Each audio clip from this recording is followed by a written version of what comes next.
여러분에게 누군가가 예수 왜 믿으세요? 이렇게 물어보면 뭐라고 대답하실까요? 이렇게 부활의 증인이 되어서 나갈 때 저는 예수 믿으니까 진짜 영원한 생명이 무엇인지 깨닫게 되었습니다. 그래서 하나님이 살아있다는 것들을 믿어줬고 하나님의 창조 그리고 예수님으로 말미암아 구원 그리고 예수님을 통해 주시는 그 풍성한 삶 그것이 저에게 믿어졌어요. 예수 안에 있다는 것이 저에게는 가장 큰 기쁨입니다. 이렇게 이제 여러분 이런 대답을 하실 거죠? 네, 그렇게 뭐 제가 대신 대답을 해줬어요. 근데 사람들이 이제 정말 그렇게 좋으냐? 당신이 이렇게 말하는 말 말고 정말 당신의 내면 속에서 삶 속에 전인격 속에서 그것이 참 고백이고 당신의 참 그 자유 예수 안에서 누리는 행복을 경험하고 있냐? 사람들이 우리에게 언어로 물어볼 수 있고요. 또 하나는 우리에게 표정으로 물어볼 수 있는 거예요. 보잖아요. 물어보지는 않았지만 진짜 저 사람이 저렇게 말하지만 저렇게 사는가? 그죠? 근데 보는데 나하고 똑같아. 예수 안에 있어서 별로 천국을 간다 하더니 천국을 사는 것 같지는 않아. 막 계속 내 생명을 어떻든 하루라도 더 살려보려고 막 그런 모습들을 보이고 어떻든 내 것은 안 뺏어 예수 안에 있는 모든 걸 다 가졌다고 하면서 절대 내 것은 안 뺏기려고 해. 그죠? 절대 그리고 예수님이 십자가에 죽으셨다고 하는데 절대 안 지려고 해. 그런 모습 보면서 저 사람은 예수 안에 있는 천국과 살아가는 삶의 어떤 그 천국의 이야기는 뭔가 이제 물어볼 수 있잖아요. 생각이 들어올 수 있잖아요. 메신저가 돼야 되고 우리는 메시지를 전하는 사람이 돼야 된다. 천국의 메시지를 전할 뿐만 아니라 천국을 사는 사람이 돼야 되죠. 부활을 경험한 사람들. 부활에 대한 교리를 아는 사람뿐만 아니라 부활을 경험한 사람들의 메시지가 입으로 나오고 삶의 어떤 표정 그리고 우리의 선택 속에서 나오는 거잖아요. 뭘 선택하면 그 사람이 어떻게 사는지를 알 수 있으니까. 저는 우리 초정산교회 사람들에게 그런 고백이 흘러넘쳤으면 좋겠다 그런 마음의 소원이 있어요. 제가 저에게 이제 그 예전에 여러분들과 한번 고백을 했지만 이제 직장을 다닐 때 어떤 이제 직장에 나이 드신 분이었어요. 차만석 씨 예수 믿으면 그렇게 뭐가 좋아요? 이렇게 이제 제가 막 열심히 교회를 다니니까 저도 모르게 이렇게 내재되어 있던 말이 툭 터져 나왔어요. 굉장히 그 스스로 자기가 어록을 만들 때나 명언을 할 때가 있죠. 그럴 때 있어요. 자기 자신도 깜짝 놀라는. 예수 믿는 오늘이요. 그냥 바로 말했거든요. 너무 행복해요. 예수 믿는 오늘이. 그런데 내일이 너무 기대가 돼요. 오늘이 행복하고 내일이 기대가 된다. 예수님 안에 있는 오늘이. 그리고 내일은 알 수는 없지만 내일 일을 주님이 갖고 계시고 그죠? 그것이 있기 때문에 어떤 상황이 될지 모르지만 그냥 기대가 된다. 근데 사실 그때 상황이 굉장히 큰 고난들이 많이 있었을 때거든요. 그럼에도 그런 고백을 하게 했는데 주님이 하신 거죠. 제가 기쁨의 동산교회 와서 추가됐던 게 하나가 있다. 뭐냐면 과거예요. 과거를 소중하게 여기게 되었어요. 과거는 전에는 숨기고 싶은 이야기였는데 정말 주님의 그 섭리, 하나님의 인도하심을 경험하게 되면서 예수 안에 있는 삶이 나의 모든 것을 자유케 하고 풍성케 하는 것들을 경험하게 되면서 그 과거를 소중하게 여기는 것, 내가 만났던 그런 부모들, 내가 경험했던 그런 가난들, 고난들이 하나님이 오늘의 나를 만드시기 하나의 가정이었구나. 그때 굉장히 힘들었거든요. 그리고 숨기고 싶은 이야기들, 저의 부족한 이야기들을 정말 깨닫게 되고 김경환 목사님도 그게 너에게 가장 최고의 자산이지 않냐 하나님이 그거를 자산으로 여기게끔 믿어지고 그런 풍성함들을 경험하게 했던 게 너무 감사해요. 우리 예수 안에서 과거와 현재 미래 예수님이 다 모든 것을 다 지불해 주셨거든요. 우리의 상처, 우리의 죄악, 우리의 무거운 짐 다 예수님 안에 쉬게 하셨고 예수님 안에서 그래서 모든 걸 누리게 하셨는데 그게 지금 우리는 실제적으로 누리는 사건이냐? 늘 이제 우리는 질문해 봐야 되는 거죠. 우리 삶 앞에 계속 질문해 봐야 돼요. 나는 정말 무엇에 믿고 사는가? 그리고 그 믿고 있는 바가 나가 무엇으로 나타나고 있는지를 물어봐야 되겠죠. 오늘 말씀이요. 이 누가복음 4장 18절 19절은 예수님이 누구인지 예수님 안에 어떤 일이 일어나는지를 우리에게 알려주는 구절이라고 할 수 있어요. 저는 요한복음 3장 16절, 뭐 창세기 1장 1절, 뭐 우리에게 너무 은혜되는 말씀이잖아요. 하나님이 세상을 이처럼 사랑하여 독생자를 주신 그 아주 귀한 말씀, 태초에 하나님이 천지를 창조하시는 귀한 말씀. 성경의 모든 구절이 소중하지만 저는 4장 18절 19절이 우리가 믿는 예수가 누구인지 예수 안에 어떤 일이 일어난지를 분명하게 알려주는 구절이라고 생각이 들어요. 네가 예수가 누구냐? 그 예수가 어떻게 우리가 믿을 수 있는 자 말할 때는 우리는 4장 18절에 근거해서 그것이 우리에게 경험되어져서 사람들에게 메시지로 또 메신저로 우리의 삶이 나타나지 않을까, 전해져야 되지 않을까라는 생각이 들어요. 하나씩 한번 나눠보면요, 예수님이 누구인지를 좀 한번 나눠보도록 하겠습니다. 18절에 보니까, 4장 18절에 보니까 주의 성령이 내게 임하셨으니 이는 가난한 자에게 복음을 전하게 하시려고 내게 기름을 부으시고, 이렇게 말을 쓰고 있는데, 주의 성령이 내게 임하셨으니라는 이 단어, 내게 임하셨으니라는 것은 헬라어로 에크리스라고 이야기하거든요. 에크리스. 이게 이제 기름을 붓다, 기름을 붓다라는 뜻을 가지고 있어요. 뒤에 보면 내게 기름을 부으시고, 이 단어가 같은 뜻이라고 생각하시면 돼요. 그러니까 곧 예수님은 어떤 분이라는 거예요? 성령으로 기름 부음 받은 자다. 그러니까 히브리어로 기름 부었다라는 이 단어를 뭐라고 하냐면, 기름 부은 자를 메시아라고 해요. 메시아. 여러분이 알고 있었죠, 메시아. 자, 근데 이거를 그리스 말로 바꾸면 어떤 단어가 될까요? 메시아는 그리스도가 되는 거예요. 네, 그리스도, 이게 메시아, 기름 부은 자. 이게 예수는 그리스도다 할 때는, 예수는 그 하나님의 아들로 오신 이 구원자는 뭐예요? 그리스도, 하나님께로 기름 부음 받은 자라는 거예요. 구약에서 기름 부은 자가 누구죠? 기름을 부었다는 것은 하나님이 하나님의 뜻을, 하나님의 속성을 알려주도록 하나님이 선택해서 세운 사람을 말하는 거예요. 하나님이 지명해서 세운 사람. 하나님이 기름 부은 사람을 왕, 다윗 왕 같은 왕, 하나님이 기름 부었잖아요, 다윗 왕을. 그리고 선지자, 엘리야 같은, 그렇죠? 선지자들.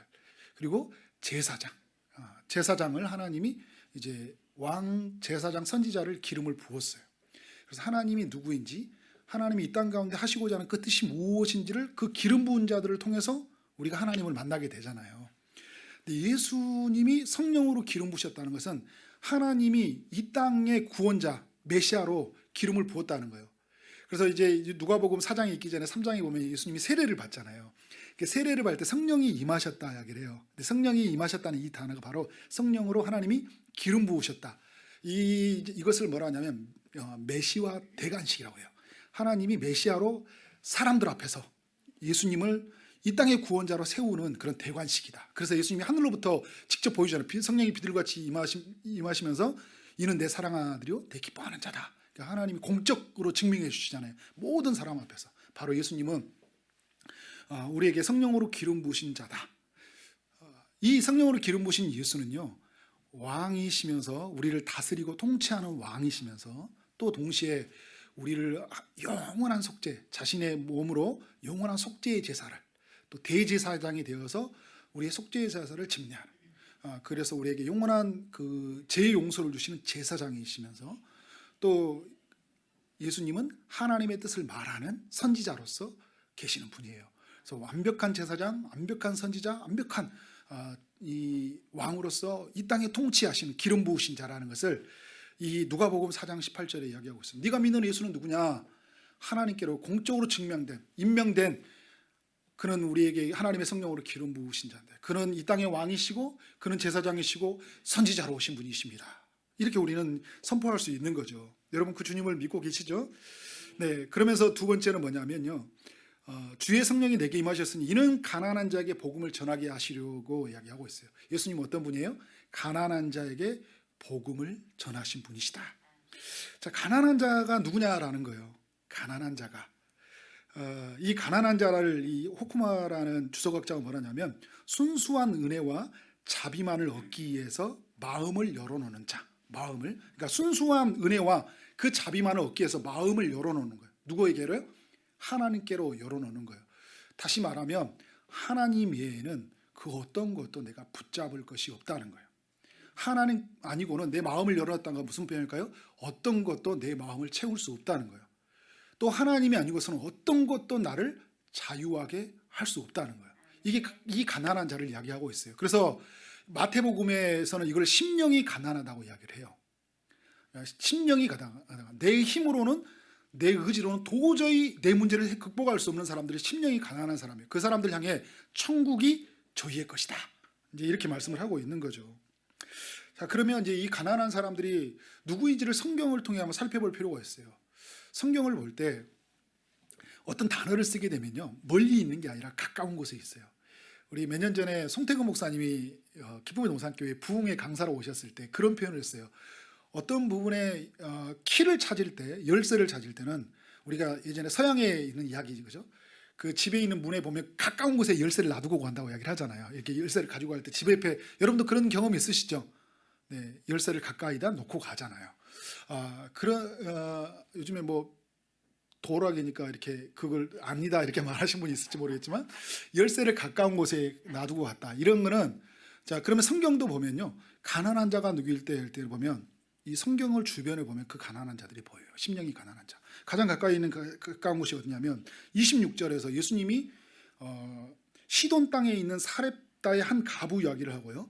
그리고 엘리사 때 수리아 사람 나아만을 이야기하고 있어요. 엘리야 때 사람 사렙다의 한 가부, 엘리사 때 그의 제자 수리아 사람 나아만 장군의 이야기를 하고 있는 거예요. 그들이 가난한 자라는 거예요. 무슨 말이에요? 그들은 아무것도 자신의 힘으로 감당할 수 없는 사람들, 오직 순수한 은혜와 자비만을 하나님께로 구하러 온 자들. 그러면서 반대급부를 이야기하는데, 지금 이 해당에 모여 있는 사람들, 누가복음에 예수님이 이 갈릴리로 복음을 전하러 왔는데 갈릴리 해당에 모여 있는 사람들은 어떤 사람이라는 거예요? 그들은 그 순수한 은혜와 자비를 구하는 사람이 아니라는 거예요. 해당에 앉아 있지만, 그들은 하나님께 예배를 구하고 있지만 다른 것을 구하고 있다는 거예요. 다른 것을 찾고 있었던 사람이에요.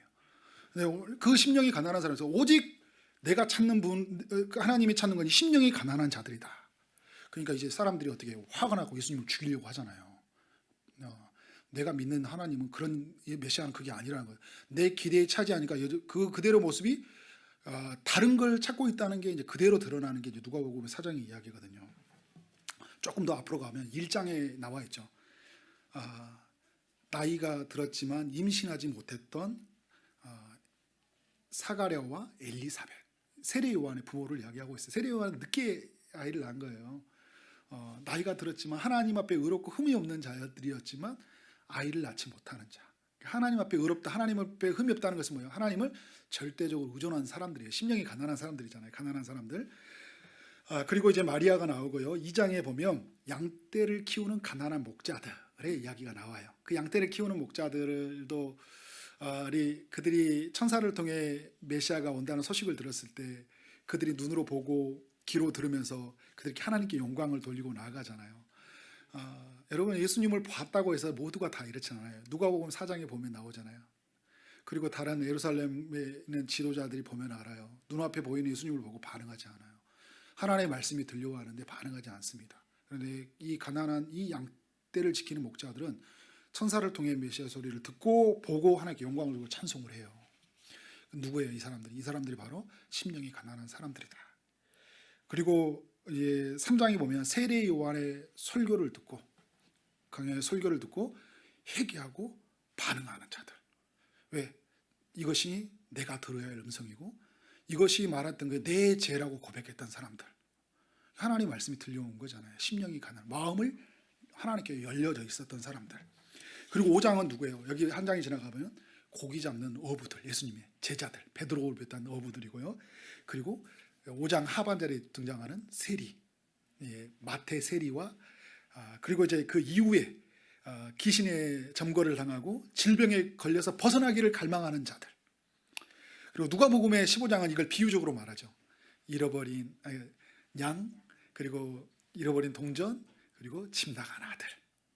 그것이 바로 그들은 누구예요? 내가 잃어버렸다는 사실을 알고, 내가 정말 하나님에서 정말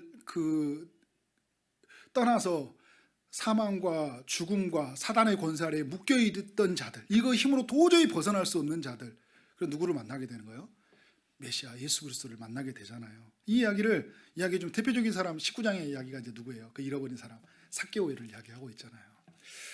이게 누가복음에 이제 그러면서 이 4장부터 1장부터 이어지는 계속 이 가난한 자들이 누구인가라는 것을 우리에게 알려주고 있어요.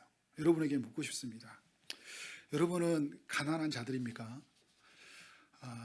영적으로 파산 상태에 있는 사람들을 말하는 거예요. 내가 예수 만나기 전에는 파산 상태, 내 힘으로는 도저히 극복할 수 없었던 사람, 죄의 문제, 이 결박의 문제를 풀 수 없었던 사람. 그러나 우리에게 오신 이 예수 그리스도, 이 메시아를 만나면서 모든 것이 내가 자유하게 된 사람. 여러분 그 주님을 믿으십니까? 아멘. 누군가가 네가 믿는 예수가 누구냐 이야기할 때 내가 믿는 예수는 성령으로 기름 부으신 왕이요 제사장이요 선지자시요, 그는 순수한 자비와 은혜만을 구하고 살아가는 그 나 같은 죄인에 찾아오신, 내 마음을 나 같은 이에 찾아오신 그리스도입니다. 이렇게 고백할 수 있겠습니까? 세 번째는요, 예수님은 하나님께로부터 보냄 받으신 분이라고 이야기하고 있어요. 18절에 보니까 내게 기름을 부으시고 나를 보내사 이야기를 하고 있어요. 예수님은 누구로부터 보냄 받았다는 거예요? 하나님께로부터 보냄 받은 자라는 거예요. 그러니까 이는 예수가 어디서 왔냐, 예수가 누구인지 알겠는데 예수가 어디서 왔냐는 거예요. 하나님께로 보냄 받았다. 이 하나님께로 받았다는 것은 하나님의 약속의 말씀을 따라 성취되었다는 거. 누가복음의 1장, 2장, 3장, 4장 다 우연이 없거든요. 세례 요한의 탄생을 통해서 구약의 말라기에서 말했던 그 엘리야를 위해서 예언을 따라서 오신 그 예수, 그 길을 예비하는 통에 오시는 그 예수 그리스도가 어떻게 성취되어진 이야기하고, 베들레헴 유대 땅에 예수님이 태어났던 이야기들, 그리고 지금 이 갈릴리 땅에서 복음을 선포하는 것, 이사야 9장에서 말씀의 성취예요. 그리고 오늘 누가복음 4장 18절 9절은 어디에 성취예요? 이사야 61장 1절과 2절의 9절. 예수님이 이 말씀을 읽고, 이 말씀이 오늘 21절에 보면 어떻게 하고 있어요? 오늘 너희 귀에 응하였느니라. 이 말씀이 성취되었다는 거잖아요. 그러니까 예수님은 곧 하나님께로 보냄 받은 자라는 것을 증거하고 있어요. 예수님이 오셔서 하나님께 보냄 받으면서 그 증거가 두 가지로 나타나는데, 어떤 증거냐면 철저하게 예수님은 성령을 의존했다는 거예요. 자기 뜻을 따라 말하지 않았어요. 그러니까 그리고 자기 뜻을 따라 말하지 않았고 철저하게 하나님의 말씀을 전했고요. 또 하나는 성령을 철저하게 의존했다는 거예요. 이게 우리가 살아갈 삶을 그대로 보여주고 있어요. 예수님 믿는 게 뭐냐? 우리의 힘을 절대 의존하지 않고 누구의 힘을 의존하는 거예요? 성령에 의존하는 거예요. 그리고 우리는 무엇을 근거하고 살아가느냐? 하나님의 뜻을 근거로 살아가는 사람들이에요. 예수님은 그걸 위해서 오셨다고 이야기를 하고 있어요. 나를 보내셨다 이야기를 하고 있어요. 이 예수님을 이 누가복음 4장 18절에 증거해주고 있는데, 이제 그러면서 예수님이 인해서 누구인지, 그리고 예수 안에서 어떤 일이 일어나는지를 우리에게 보여주고 있어요. 어떤 일입니까? 말씀에 보면 나를 보내사 포로된 자에겐 자유를, 눈먼 자에겐 다시 보게 함을 전파하며 눌린 자를 자유롭게 했다. 예수 안에 있는 사람들에게는 이러한 일이 일어난다는 거예요. 그러니까 포로된 자에게 자유가 찾아온다. 그러니까 단순히 그냥 찾아오는 어떤 육체적인 그 포로의 자유를 넘어서는 자유예요. 이 영적인 자유를 의미해요. 굉장히 우리의 삶에는 사망과 그 음부의 권세, 사단의 권세 안에 그 죄 아래에 있는 우리를 어떻게 해요? 그것을 완전히 끊어버리는, 그 결박을 풀어버리는 그런 자유가 우리에게 일어났다는 거거든요. 우리는 여러분 사단의 종이었잖아요. 마귀 아래에 있었잖아요. 죽음 아래에 있었잖아요. 죽음에 떠는 자들이었죠. 그걸 주님이 어떻게 우리를 죽음에서 그 마귀 아래에서 우리를 자유케 하셨잖아요. 우리는 그런 존재예요. 포로된 자에게 자유를, 그리고 눈이 먼 자에게는 다시 보게 하는 자가 되었다. 그러면 여러분 이제 우리도 또 다시 한번 이 눈이 먼 자가 누구냐는 거예요. 성경은 가까운 곳에 있다는 거죠. 오늘 이 누가복음 4장에 누가 눈이 멀어 있어요? 지금 말씀을 듣고 있는 이들이 눈이 멀어 있어요. 이들이 뭐라고 하냐면요, 당신은 보니까 해당에서 말씀을 전하고 있고 그들이 그토록 기다렸던 이 메시아가 바로 앞에서 말을 하고 있는데, 당신은 요셉의 아들이 아닙니까? 이야기하고 있어요. 그러니까 무슨 말이에요? 내가 아는 요셉의 30년 동안 같이 마을에 함께 살았던 예수님이니까 다 알고 있어요. 내가 아는 메시아는 당신 같은 사람이 아니야. 당신과 같이 볼품없는 사람이 아니야. 목수? 그게 어떻게 메시아일 수 있어? 나사렛에서 무슨 선한 것이 날 수 있어? 어때요? 자기 틀과 생각에 완전히 갇혀서 주님이 오셨는데 주님의 말씀이 들리지 않는 사람들, 이게 바로 눈이 먼 자라는 거 말하고 있어요. 실제로 소경을 뛰어넘는 영적인 소경을 이야기하고 있는 거죠. 주님이 오셨지만 눈에 비닐이 가려져 있어서 전혀 주님을 보지 못하는 거예요. 귀가 가려 있어서 하나님의 말씀이 전혀 듣지 못하는 사람들, 이 사람들을 이 눈이 먼 자라는 거예요. 근데 글쓰고 뭐냐면 오셔서 그 눈의 비닐을 벗겨서 남이 보지 못한 걸 보게 하고, 듣지 못한 걸 듣게 하고, 깨닫지 못한 것을 깨닫게 하신다는 거예요. 그래서 주님이 뭐예요? 눈이 먼 자를 다시 보게 하는 은혜를 주셨다. 그것을 위해서 오셨다는 거예요. 근데 여러분, 이스라엘 백성들은 지금 어떤 자유를 사실 기다리고 있었냐면요, 지금 이들이 어디에서 지금 묶여 있어요? 로마 아래 묶여 있잖아요. 이들이 하나님 앞에 말씀을 따라 살지 못해서 바벨론의 포로로 끌려갔거든요. 바벨론에서 포로로 끌려가서 다시 해방이 되고 돌아왔는데 여전히 어떤 상태에 있으냐면 나중에 바벨론이 페르시아에 망했어요. 바사라는 페르시아가 잠시 이렇게 기환하도록 놓아준 거지 포로에서 그들을 해방해 준 건 아니에요. 여전히 그들을 지배하는 나라가 어디예요? 페르시아죠. 그리고 이방 나라잖아요. 그러니까 율법의 말씀을 따라 살 수 없는 게 어디의 법 아래 통치를 받아야 돼요? 이방 나라의 법을 통치를 받고 살아야 되잖아요. 자유케 될 수가 없죠. 마음대로 할 수 없잖아요. 예배드린다고 싶다고 하나님을 섬기고 싶다고 마음대로 할 수가 없어요. 그 이방의 큰 틀의 시스템에 묶여있는 자들이었잖아요. 그러니까 이 사람들이 뭘 하냐면, 아니 페르시아가 망한 줄 알았더니 헬라가 잡고요, 헬라가 망한 줄 알았더니 로마가 붙잡고 끝없이 나를 붙잡아가는 거예요. 나를 뭐예요? 이 사람에게 벗어나면 된 줄 알았더니 저 사람이 붙잡고요, 저 사람이 붙잡으면 또 저 사람이 나를 붙잡고 어딜 가도 나를 붙잡는 사람 투성인 거예요. 나는 돈의 문제를 벗어나면 된 줄 알았더니 끝나고 나더니 다른 문제가 터져나고, 나는 도박을 끊으면 된 줄 알았더니 다른 이성의 여러 가지 문제가 막 생겨나는 일들이라는 거예요. 끊임없이 나를 붙잡는 요소. 그러니까 답답해 미치겠는 거죠.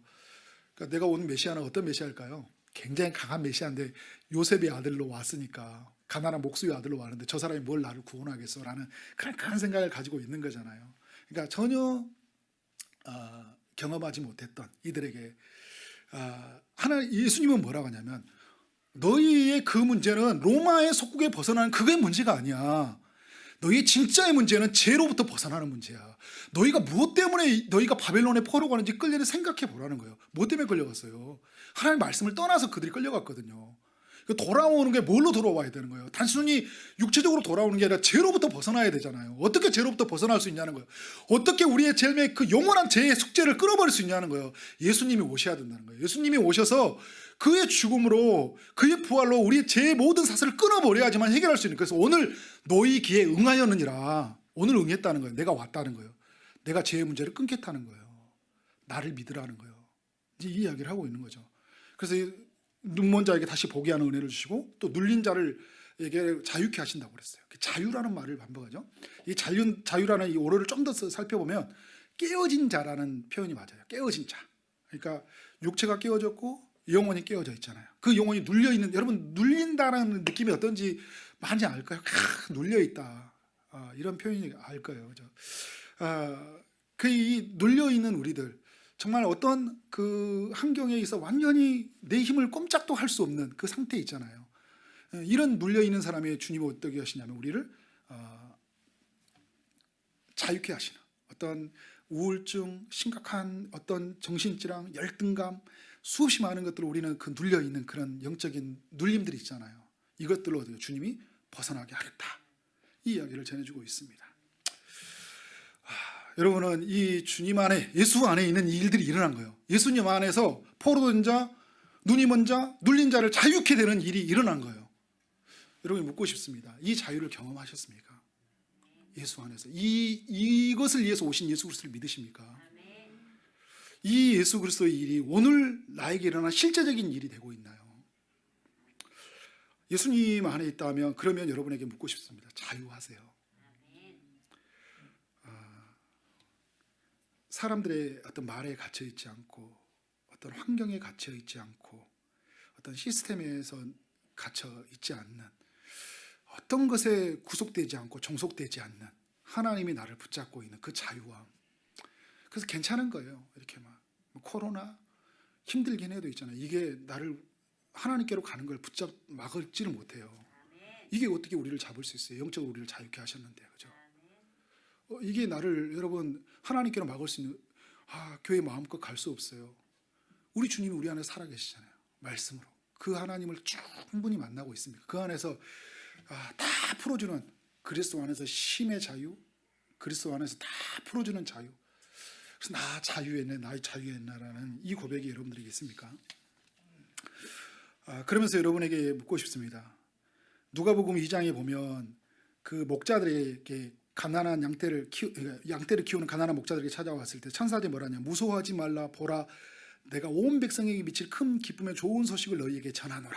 오늘 다윗의 동네에 너희를 위하여 구주가 나셨으니 곧 그리스도 구주라 이야기를 하고 있어요.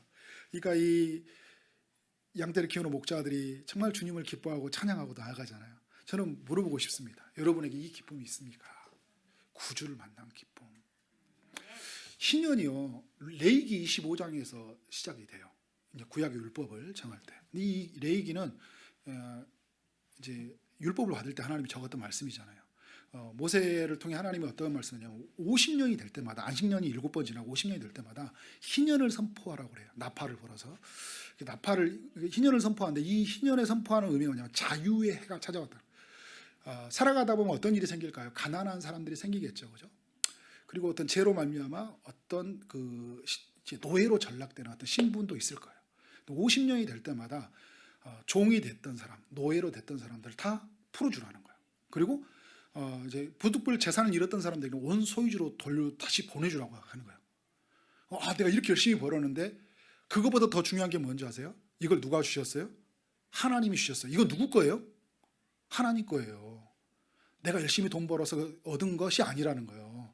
내가 얻어서, 내가 노예로 샀는데, 내가 땅을 샀는데 내 수고와 공로는 어디 갔고, 이런 게 아니라 이것을 누구로 주셨냐를 말하는 거죠. 그래서 온 소유주로 돌려보내는 거예요.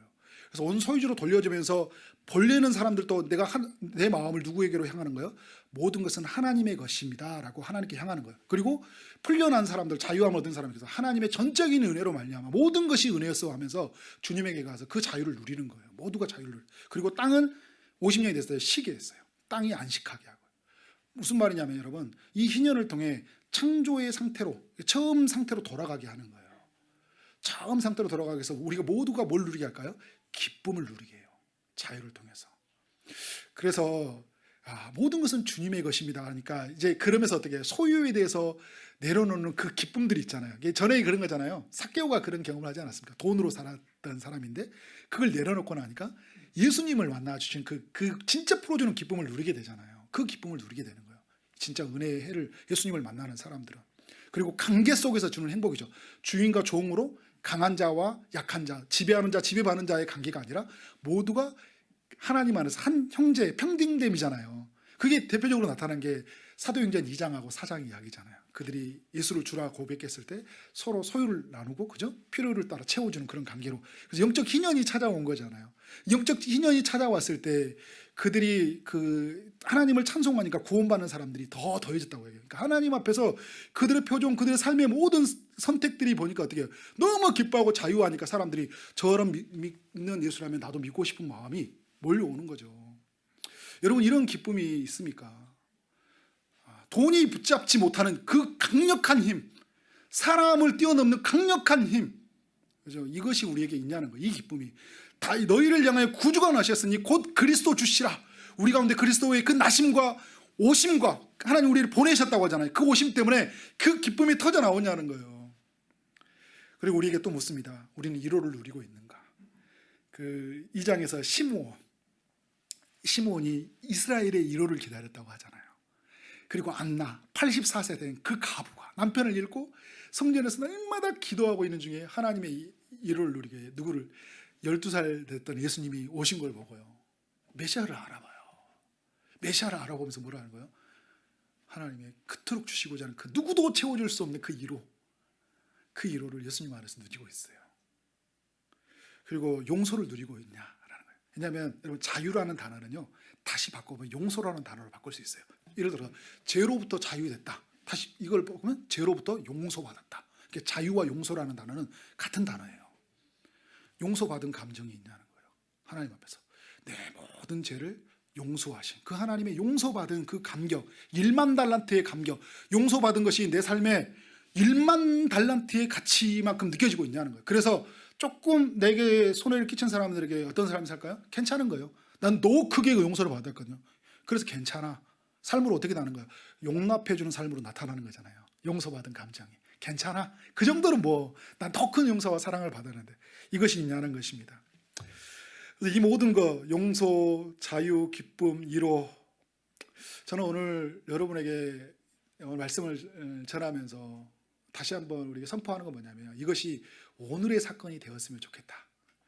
날마다 우리에게 일어나는 일이 되었으면 좋겠다. 24시간 365일에 예수 믿는 일.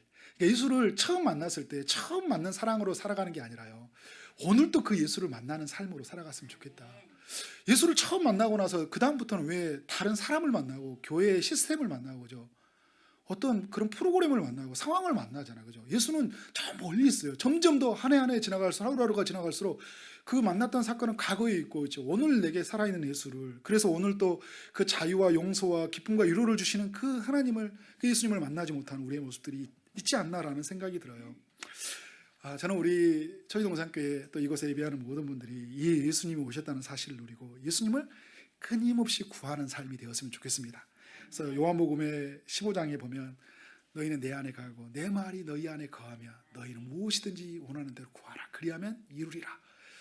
우리가 예수님 안에 거하는 기쁨, 예수님이 또 그 말이 우리 안에 거하는 기쁨 때문에 막 무엇이든지 원하면서, 그래서 여러분 이게 자유, 기쁨, 그 평안 이런 단어는요 내 게 아니에요. 내 거라면 내 마음대로 나 자유하고 싶어 그러면 자유하잖아요. 기뻐하고 싶으면 기뻐하죠. 이게 누구 거예요? 하나님 거예요. 그래서 뭐를 하는 거? 우리는 그 하나님 것을 날마다 구하고 살아가는 거예요. 주님, 하늘에서 이루어진 것 같이, 주님 안에서 이루어진 것 같이 내가를 지금 이 자리에 임하셔서 저를 자유하게 해주세요. 저를 포로된 자에 자유하게 해주세요. 누님은 아무것도 보지 못하는, 하나님을 보지 못하는 저를, 눈의 비밀을 열어서 하나님 그 귀한 비밀한 세계들을 주님 보게 해주세요. 그래서 하나님 안에서 정말 세상이 줄 수 없는 자유, 기쁨, 그 영광, 그 풍성함, 그래서 어디든지 가고 누구든지 가는 그 예수의 사람, 그 예수의 능력을 품고 살아가는 여러분 되어지기를 주님의 이름으로 축원합니다. 아멘.